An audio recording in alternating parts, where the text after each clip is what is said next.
Chers amis, bonjour. Nous sommes le vendredi 7 août 2026. Il est 7h30. Quelques news de l'Arménie, de l'Artsakh et de la diaspora arménienne. Lecture donc estivale, mes amis. Alors, je suis en train de lire, comme vous, donc peut-être chez vous, des livres liés à l'Arménie et aux Arméniens. Hayot Snakun Bat Butyanecher, donc les pages d'histoire ancienne de l'Arménie, avec de l'époque pré-chrétienne qui date même à plusieurs millénaires en fait. Voilà. Et dont on apprend donc à travers ce livre écrit par Ramlet Martirosyan, par contre publié à Yerevan en 2011, donc c'est un livre relativement ancien, comment dirais-je, que les Arméniens étaient liés en fait, beaucoup par les mots, par les phrases, beaucoup de choses étaient liées par exemple aux civilisations akkadiennes, mésopotamiennes, mais de l'Antiquité, voilà. Et on apprend aussi qu'un peuple arménien a conquis Babylone, beaucoup d'histoire de l'Arménie, l'histoire de l'Arménie ancienne. Comme vous le savez, je suis un passionné de l'histoire de l'Arménie, bien sûr, comme beaucoup d'entre vous, et je lis en arménien. C'est compliqué, peut-être, ça prend du temps, mais en tout cas, c'est très très instructif en lecture d'été, mes amis. Pourquoi cela? Pour vous dire, lisez les livres en arménien dans le texte, si vous avez la chance de connaître l'alphabet arménien, mes amis, c'est riche, c'est un patrimoine extraordinaire qu'il convient de développer, de cultiver. Le Catholicos Karekin de Chmiadzin et les évêques participeront à la première audience au tribunal général de grande instance de Var al-Shabbat. C'est donc aujourd'hui à 16h au tribunal général de première instance de la région d'Armavir à Var al-Shabbat, donc Chmiadzin. Voilà, l'affaire sera examinée par le juge Hagop Manoukian. Donc voilà, le gouvernement Pachinian, bien sûr, contre Catholicos, Karekindo Deshmiazin. Voilà qui m'a permis de faire cette caricature. Donc, déclinez votre identité. Donc, Gdrich Nersisian, c'est l'identité du Catholicos. Et le Catholicos, il dit: je suis le Catholicos Karekindo, tout simplement, Catholicos de tous les Arméniens. Le gouvernement Pachinian essaye de réduire le Catholicos par son nom de naissance, Gdrich Nersisian, alors que le Catholicos reste quand même le Catholicos de tous les Arméniens, qu'on aime ou qu'on n'aime pas. Et s'il faut le destituer, c'est à l'Église arménienne de le faire. Et puis, j'en ai parlé, c'était hier lors des informations, le ministre des Affaires étrangères d'Arménie, Arat Mizoyan, qui a rencontré de hauts responsables américains pour justement l'avancement de la route Trump. Voilà, Trump qui a la banane, contrairement à Arat Mizoyan. Bon, enfin, c'est une caricature, tout simplement. Voilà ces informations, mes amis, et puis bien sûr beaucoup d'informations. Antonio Guterres, le secrétaire général de l'ONU, a dans un message adressé à Nicole Pachinian pour sa réélection pour un troisième mandat de Premier ministre d'Arménie, il a affirmé que l'ONU reste prête à continuer de soutenir l'Arménie. Voilà. Bien sûr, le gouvernement Pachinian a le soutien entier de l'Union européenne, de l'ONU, des États-Unis, tout le bloc occidental. Donc Guterres a affirmé: je suis convaincu que sous votre direction, le gouvernement arménien continuera de jouer un rôle constructif dans le renforcement des institutions démocratiques, l'accélération de la lutte contre le changement climatique, puisqu'il y a la COP 17 sur la biodiversité qui se déroulera en octobre en Arménie, la promotion de l'égalité des sexes, des droits humains et de la paix, de la sécurité régionale. L'Arménie avance, c'est vrai qu'en matière démocratique par rapport aux ex-présidents Sarkissian et Kocharyan, mais il y a quand même une dérive démocratique, une dérive dictatoriale plutôt du gouvernement Pachinian, ce que les organisations comme l'ONU ou l'Union européenne essayent de fermer les yeux, tout simplement parce qu'ils estiment que c'est peut-être meilleur, l'Arménie est en meilleure situation aujourd'hui qu'avant. L'Azerbaïdjan rappelle son représentant permanent auprès du Conseil de l'Europe. Rien ne va plus entre l'Azerbaïdjan et l'APCE, donc l'Assemblée parlementaire du Conseil de l'Europe, où l'Azerbaïdjan était sanctionné, en fait, voilà. Et là, Bakou proteste en retirant son ambassadeur auprès du Conseil de l'Europe. Je dirais tant mieux pour l'Arménie parce que ça montre et ça démontre que l'Azerbaïdjan n'est pas un pays fréquentable, c'est un pays dictatorial et que l'Azerbaïdjan n'a rien de l'esprit européen. Qu'à l'Arménie, les Arméniens, l'Arménie a l'esprit européen, quoi qu'on en dise, mais l'Azerbaïdjan, ils sont très très loin. Le dictateur Aliyev est loin des valeurs de l'Europe. Voilà.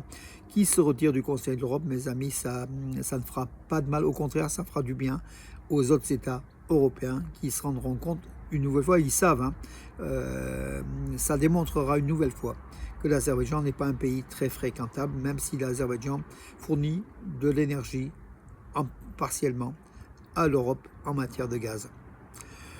Le 15 septembre, la Cour constitutionnelle d'Arménie examinera la conformité de l'Arménie sur la TRIPP et la constitution arménienne. Donc voilà, donc on l'a appris donc hier. Gouar Meloyan, qui est l'expert constitutionnel, qui l'a annoncé sur sa page Facebook. Donc ça sera le 15 septembre. Elle a notamment indiqué une réunion s'est également tenue aujourd'hui entre Arad Mizoyan. C'est la caricature que je vous ai montrée, hein. Donc c'est celle-là.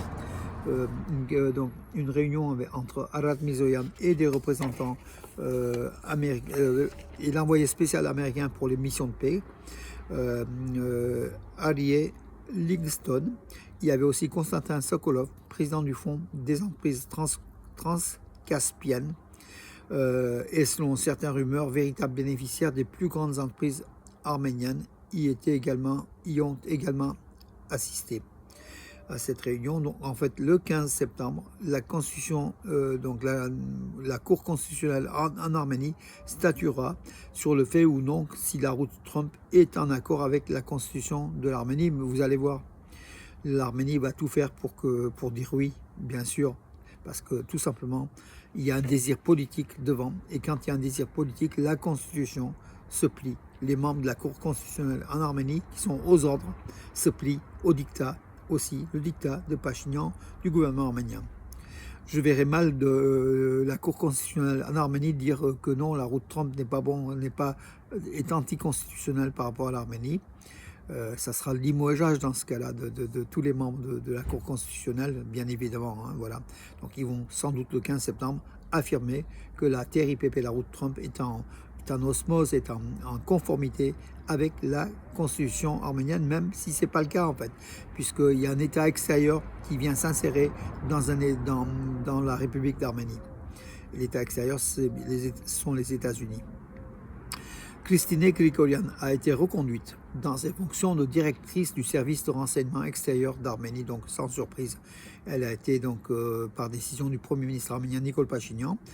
Christine Grigorian a été reconduite dans ses fonctions de directrice du service de renseignement extérieur de la République d'Arménie. Voilà.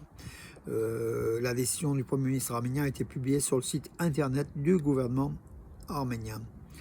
Sırpui Galian, qui est la ministre de la Justice d'Arménie, elle affirme nous avons affirmé vouloir une nouvelle constitution et son adoption ou non, c'est au peuple d'en décider. C'est suite aux pressions en fait, hein, Hikmet Agiyev, le représentant, enfin le conseiller du président dictateur Aliyev, qui insiste pour que l'Arménie change sa constitution.